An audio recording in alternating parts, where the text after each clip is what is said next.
आज ही Doubtnut app download करें। Doubtnut पर होगा अब आपके सभी मैथ्स, केमिस्ट्री, फिजिक्स और बायोलॉजी डाउट्स का सफाया।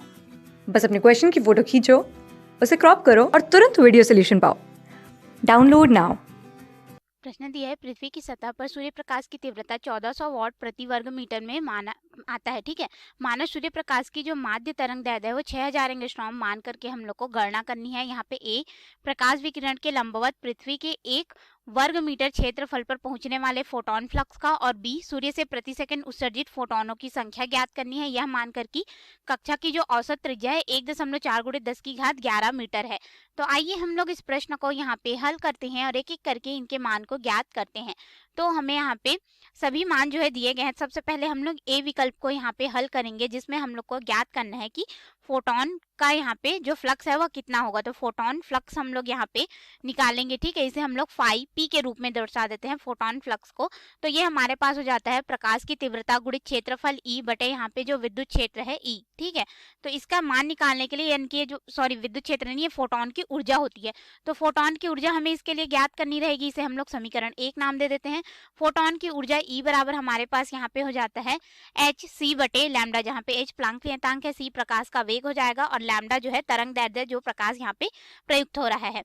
अब यहाँ पे एच और सी का अगर हम लोग गुणनफल देखें तो ये हमारे पास बराबर हो जाता है 12400, और यह मान किस में होता है, एंगस्ट्रॉम में हम लोग को मिलता है, इलेक्ट्रॉन वोल्ट एंगस्ट्रॉम में। ठीक है, फिर बटे में हो जाएगा तरंग दैर्ध्य जो कि हम लोग को दिया गया है 6000 एंगस्ट्रॉम। तो यहाँ का एंगस्ट्रॉम यहाँ के एंगस्ट्रॉम से कट जाएगा और मान हमारे पास इलेक्ट्रॉन वोल्ट में आएगा। तो देखिए यहाँ पे इसको हल करेंगे तो ये वाला शून्य इससे कट जाएगा, फिर 6 से ये 10 बार में, फिर हमारे पास यहाँ पे ये हो जाएगा, या फिर हम लोग क्या कर सकते हैं, इसको 60 से सीधा 124 को भाग दे देंगे। ठीक है, 60 से हम लोग सीधा यहाँ पे 124 को भाग देंगे तो हमारे पास यहाँ पे लगभग ये जो मान है वह प्राप्त हो जाता है 2.06 इलेक्ट्रॉन वोल्ट हम लोग को प्राप्त होगा। तो ये मान तो इलेक्ट्रॉन वोल्ट है में, लेकिन हमारे पास ये फोटोन की ऊर्जा है, तो क्या करेंगे हम लोग इसको जूल में ज्ञात करेंगे। तो जूल में ज्ञात करने के लिए हम लोग यहाँ पे इलेक्ट्रॉन वोल्ट की जगह में 1.6 × 10⁻19 का गुणा कर देंगे। तो ये हमारे पास किस में हो जाएगा, जूल में परिवर्तित हो जाएगा, यानी कि ऊर्जा ई जो है कितना हो जाएगा 2.06 गुणित यहाँ पे हो जाएगा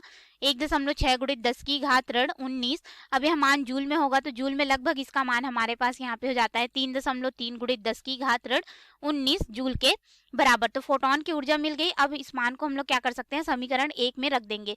तो फोटोन फ्लक्स जो होगा फाई पी, यह लगभग हमारे पास बराबर हो जाएगा, जो तीव्रता आई है वो कितना है 1400 वॉट प्रति वर्ग मीटर है। ठीक है, और क्षेत्रफल हम लोग को 1 मीटर वर्ग क्षेत्रफल में बताना है, तो 1 फिर बटे में यहाँ पे हो जाएगा फोटोन की ऊर्जा जो कि है 3.3 × 10⁻19।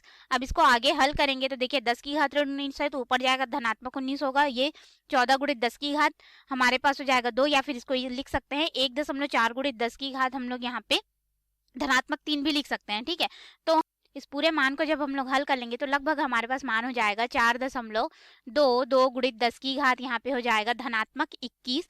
इतने फोटोन हमारे पास क्या हो जाएंगे, प्रति सेकेंड हम लोग को प्राप्त होंगे। ठीक है, ये क्या हो जाएगा हमारे पास, फोटोन प्रति सेकेंड हम लोग को प्राप्त होगा। ठीक है, तो ये फोटोन फ्लक्स हो गया।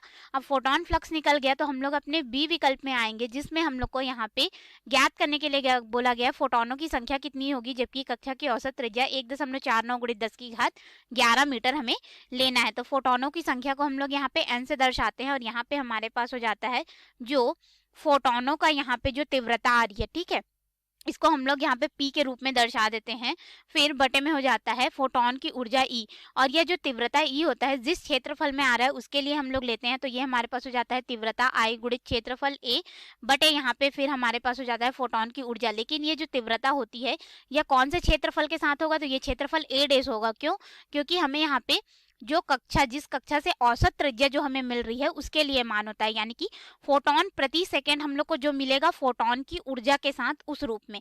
तो यहाँ पे ये ए डेज जो है वो हो जाएगा फोटोन की जो तीव्रता यानी कि प्रकाश की तीव्रता जिससे आ रही है, फिर गुणित क्षेत्रफल, तो ये हमारे पास हो जाएगा 4πr का वर्ग, फिर बटे में यहाँ पे हो जाएगा फोटोन की ऊर्जा ई। अब हम लोग यहाँ पे क्या करेंगे, मान को रखेंगे, फिर एन का मान जो है निकाल लेंगे जो कि फोटोनों की संख्या को हमें दर्शाएगा।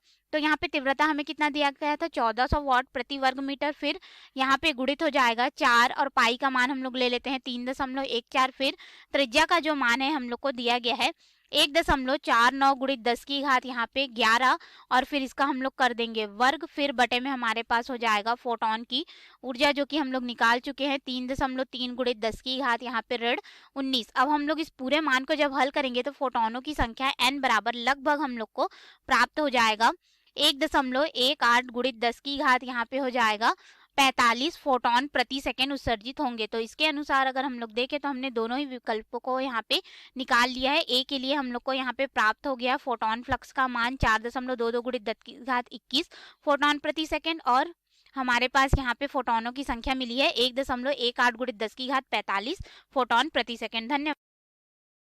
क्लास 6 से 12 से लेके नीट, IIT, JEE मेंस और एडवांस के लेवल तक 10 मिलियन से ज्यादा स्टूडेंट्स का भरोसा।